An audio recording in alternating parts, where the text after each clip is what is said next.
Bonjour. Dans le passé, pendant très longtemps, j'ai voulu travailler avec des enfants. Et à cette époque, j'avais vu un livre qui s'appelait Papa, maman, laissez-moi le temps de rêver. Et ça m'a beaucoup parlé. Parce que déjà à l'époque, et encore aujourd'hui, j'ai l'impression que nous apprenons aux enfants les mêmes erreurs que nous faisons nous-mêmes.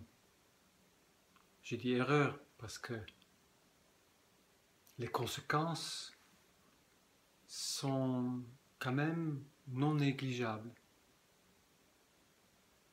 Nous apprenons nous-mêmes à être efficaces, à être productifs et à ne pas laisser le temps au temps, je dirais. Comme si chaque minute, chaque instant de ma journée doit être utilisé à bon escient.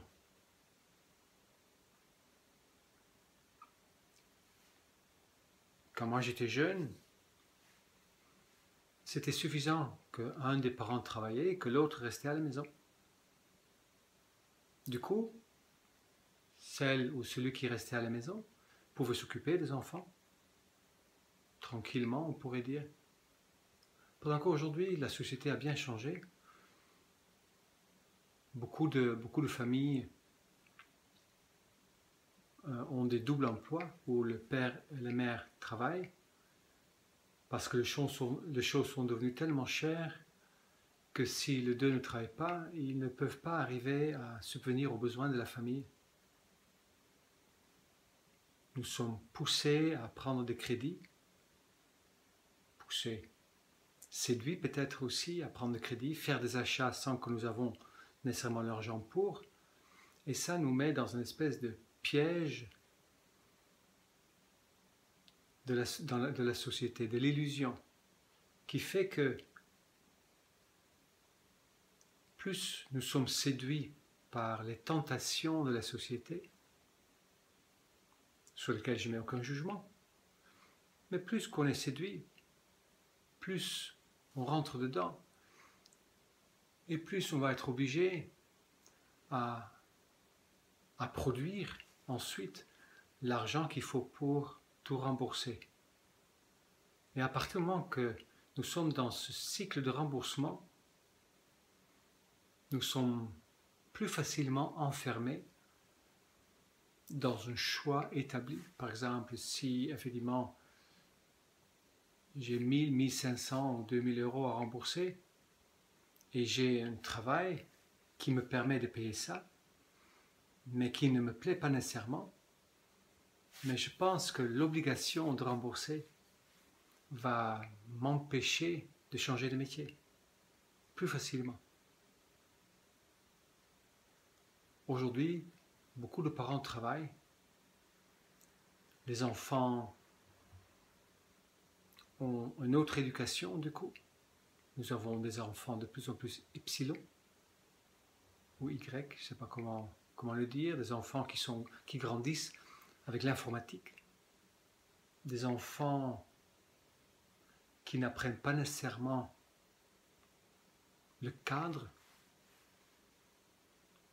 la structure qui leur permet de grandir, des enfants qui grandissent avec le même, je dirais, stress que nous, qui pensent peut-être plus à eux-mêmes, à produire, à avoir, à faire, à avoir et à faire, sans vouloir être vieux jeu. Les enfants que je vois agir aujourd'hui avec leurs parents se permettent des choses qui, quand j'étais jeune, n'existaient carrément pas. La manière de parler aux parents, la manière de refuser une éducation, une scolarité, une proposition. Quand j'étais jeune, ça n'existait pas comme ça. Bien sûr, ça existait, mais pas à ce point. Donc il y a vraiment quelque chose qui va vers de plus en plus avoir et faire, de plus en plus d'égoïsme, tout étant accompagné par ce mouvement spirituel de beaucoup de personnes qui cherchent l'essence de la vie aussi, qui œuvrent pour la lumière. Je ne juge pas ces personnes qui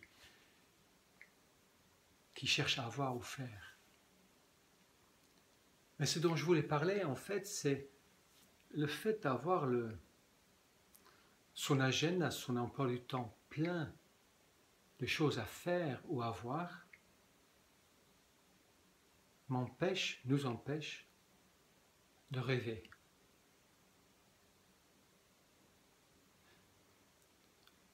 Aujourd'hui, quand je suis à proximité des enfants, avec leurs parents, je vois très très bien de quelle manière il y a une forme de fusion entre les deux, que les parents aujourd'hui, peut-être par une forme de culpabilité, s'occupent d'un côté pas assez des enfants, et ensuite pour se racheter, ils s'en occupent trop, qui fait que les enfants sont complètement, comment dire, fusionnés avec la vie des parents. Il faut les occuper tout le temps, et ils cherchent à se faire occuper tout le temps. Beaucoup d'enfants réclament leurs parents sans cesse. Et quand je suis appelé à aider, je me rends compte que je fais souvent la même chose. J'aide les parents à mettre l'enfant à sa juste place. Souvent, les enfants, je vois qu'ils prennent une place qui empêche le parent de se retrouver. Ça crée un schisme. Si c'est un garçon, souvent, ça crée une rivalité avec le père. Et quand c'est une fille, une rivalité avec la mère. Quand c'est un garçon, ça pousse le père vers ailleurs, et quand c'est une fille, ça pousse la mère vers ailleurs. J'apprends souvent aux parents, en tout cas ça c'est ma conviction, que c'est à la mère de mettre le garçon à sa place, à sa juste place d'enfant, et au père de mettre la fille à sa place, de par l'effet Oedipe et Électra. Si la mère met sa fille à sa place, elle crée une rivalité. Si le père met son fils à sa place, il crée une rivalité, même si à un moment donné, ils ont le rôle à jouer aussi comme ça. Mais la première chose que je fais, c'est que j'aide les parents à mettre l'enfant à sa juste place. De retrouver face l'un à l'autre leur rôle de partenaire. Et la deuxième chose que j'aide les parents à faire, c'est d'arrêter de s'immiscer dans la vie de l'enfant pour se faire aimer, ou pour se déculpabiliser, ou parce qu'ils pensent qu'il faut occuper l'enfant tout le temps.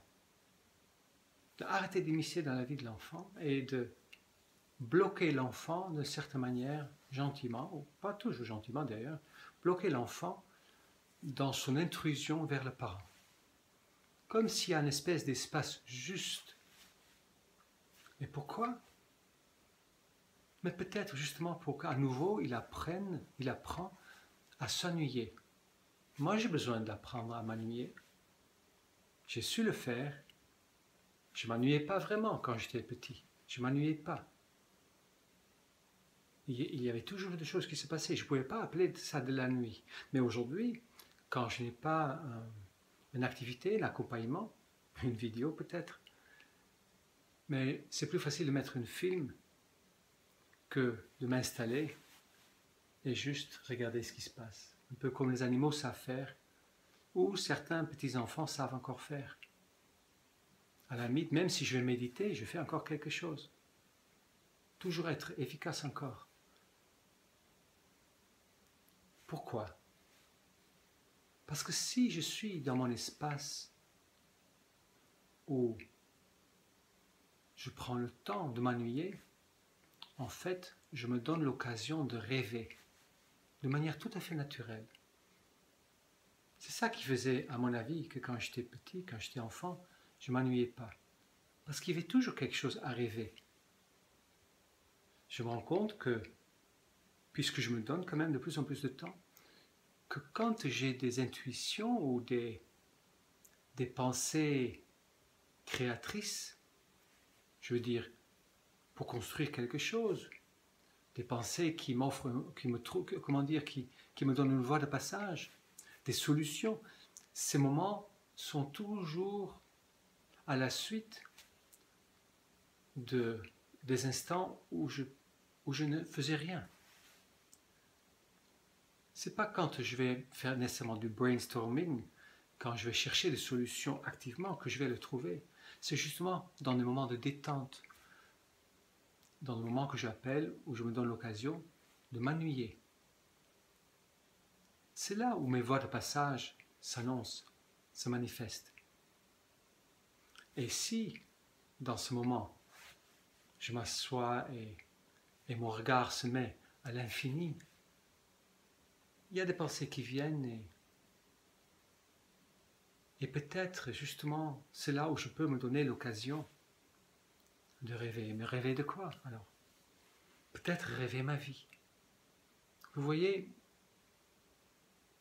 je suis quelque part peut-être un peu naïf quand je dis mais pas de retraite, pas d'assurance maladie, pas de tout ça. C'est peut-être naïf, certains disent c'est irresponsable peut-être. Moi je dirais c'est la réalité. À partir du moment que je me donne le droit de rêver, l'espace de rêver, et que je connais le mécanisme de la vie, je sais que ce que je rêve ici, c'est ce qui se manifestera à l'extérieur. Ça, c'est ma conviction. Alors pourquoi je ferai un effort de faire en sorte que les choses viennent, que je construis les choses avec l'hargne de ma volonté? Il suffit juste que je le rêve. Et moi, aujourd'hui, je crois au conte de fées. Je ne crois pas que le monde est fait comme nos parents nous ont appris. Un peu comme la petite maison dans la prairie, où le gentil gagne, où... oui, au bout du compte, c'est ceux qui sont dans la justesse qui gagnent, mais pas nécessairement le gentil. C'est pas parce que je travaille dur que je vais y arriver. Non, non, non, non. Ça, c'est le conte fait de la société. Une espèce d'indoctrination pour que tout le mouton fonctionne de la même manière. Je crois au vrai conte de fées. Je suis persuadé que je peux vivre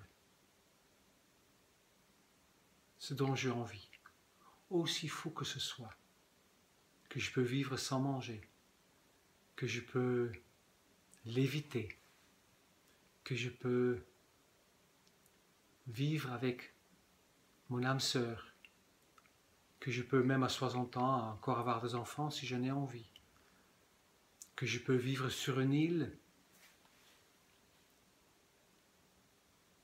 et vivre mon projet. Tout, absolument tout est possible. N'importe quel rêve est réalisable. Ce qui m'empêche de le vivre, ce sont mes croyances limitantes apprises par mes éducateurs, par mes enseignants, auxquels j'adhère. Ce sont mes croyances limitantes qui m'empêchent de vivre mes rêves. Si j'ai bien compris comment le monde fonctionne, je sais que tout ce qui existe ici et tout ce qui existe là-bas, c'est la même chose. Donc plus que je me donne le temps de penser à mon rêve comme s'il était déjà là, comme si j'étais déjà dedans, plus je le fais manifester, plus il sera perçu. Et pour ça, tout simplement, il me faut du temps. Et donc, si j'ai des enfants, ou si j'accompagne des parents avec des enfants, j'incite ces parents à aider leurs enfants à s'ennuyer. Je me rappelle comme ça.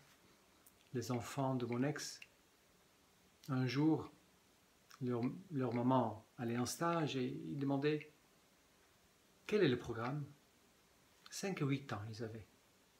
Et je les aimais beaucoup. Et bien sûr, j'avais prévu mon cours et j'ai dit, il n'y a pas de programme.